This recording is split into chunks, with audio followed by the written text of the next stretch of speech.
How are you both doing? Good, how are you? I'm doing excellent. I want to start by saying congrats on the movie. Thank you. I saw it last night. I laughed a ton. Great, good. Which is, I'm excited. Good, yes, that's what we want. So I have to imagine this had to have been a fun shoot, or am I completely wrong? No, it was really fun. I mean, I think Betty and I had totally different experiences, but Yes, yeah. I mean, I really worked, I do think I worked 2 days on the movie, and it was mostly by myself. So when I watched the movie, I was like, wow, everyone had a really fun, crazy time together. But it was also fun, the scenes I did, but it looks way more entertaining what you guys did. Yeah. I was going to say, when you got the role, did you know that, because a lot of your scenes are on a phone. Yeah. And I'm thinking to myself, you signed up, you're going to be with all these people, but not really. I mean, I did make sure with the director, I was like, it's not just on the phone, too. Like, we're going to do camera setups in her room, right? Like, it's not just going to be me, like, in the corner of it. He was like, no, we're going to film you talking on the phone as well, because you never know. Yeah, true. This is the buddy cop genre, is an evergreen genre that's gone on for so long. Do you have any favorites in this genre, or... I always liked Lethal Weapon. Yeah, that's what I enjoy thought, a too. Lethal Weapon, yeah. Yeah, and I just worked again with this director, Michael Dowse, on another buddy cop movie with Ed Helms that fun. is the one that comes to mind now, and it's going to be great. It's called Coffee and Kareem. Not to plug another movie. No, completely. I actually am going to talk to Michael about that film cool. specifically. But I actually want to talk about working with Michael, because it's hard to toe the line between like successfully showing cool action set pieces as well as humor. It's like a skill set that you really have to have. So talk a little bit about collaborating with Michael and what he brought to the table and maybe what impressed you. He was really, really open to collaboration. He was really open to hear our ideas and very open to improv, which is always so fun for especially like comedians to do, It's definitely something I enjoy doing. I tell myself it's my strength. And I like doing it a lot, and I think it just makes it feel more real, especially if you're with another actor who's good at it also and like feels comfortable with you. Like a lot of my stuff with Kumail or Dave was like that, and it was really fun. Yeah, it's a little scary when the environment on set is very anti-improv and very, there's one right answer to something. And it does, I think it's reflected in my work when I feel like, oh, I guess there's one way to do this. I do come across less like it's really happening. And Mike Dowse being so open to improv, I think it shows in the movie that it seems like it's all really happening and the stakes are sometimes wildly unrealistic. Yeah. Completely. I got a few fun questions for you. Let's see if you think they're fun. What TV show would you love to guest star on? Ooh, that's a good one. Pen 15. Oh, man. Big Little Lies.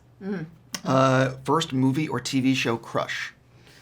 Ooh, Jane's older brother on Daria, even though he's a cartoon. Whoa, yes. What's his name? I don't remember anymore. It's like Todd Something like that. Yeah, he was really hot. Yes. Anyway, him or Montel Williams.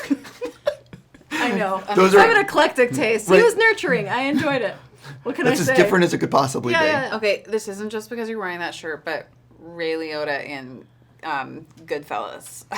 But when I was little, that's not, it's disturbing for me to have that crush. Yeah. What's actually might be disturbing is how many animated characters people have told me when I've asked this question through. Like Jane's older brother on Daria. Oh, yeah. Well, that's what you watch a lot when you're a kid. You watch cartoons. Is it like TJ? I want to look at it. I know. I think you're right. It's a one syllable thing. What TV show have you watched all the way through more than once? Ooh. I don't know that I've done that really. No.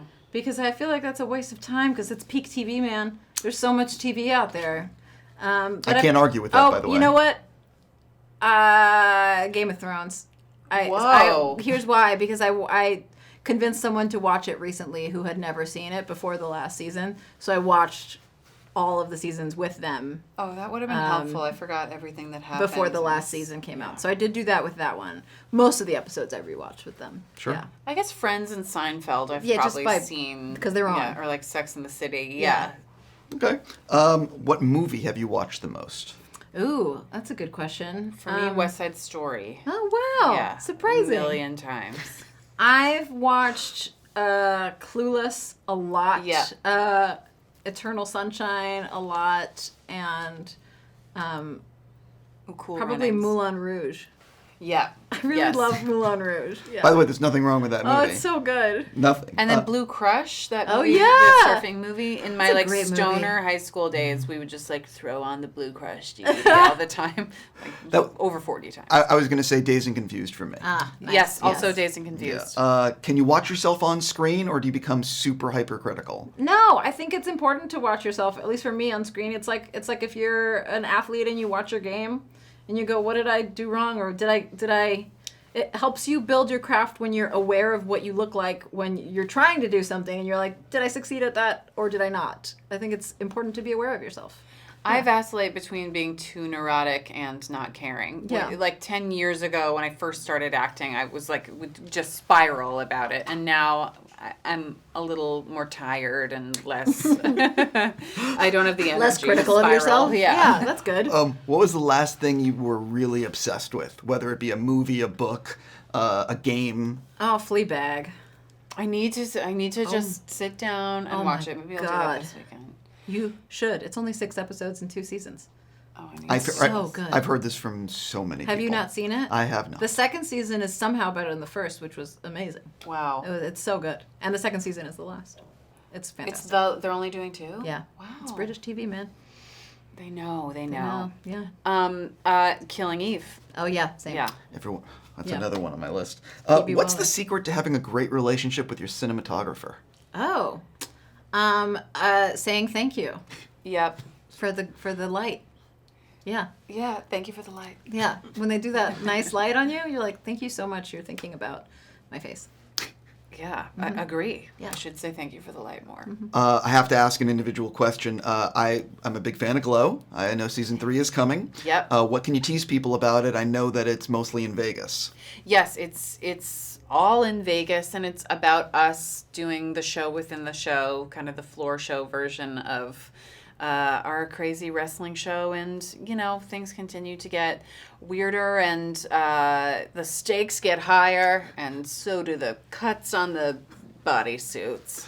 Kill me. Quick question also. I loved Into the SpiderVerse. You got to voice Yes. in that. What did that mean to you? wow. Because the movie is phenomenal. Yes, it's such an amazing movie. I mean, I really had a great time working with those guys, and even though it was a small part, I was so happy to be in that movie. It's also like completely revolutionary. It's this like, black Latino kid is Spider-Man. It's awesome. It's so awesome, and it was a thrill to be a part of it.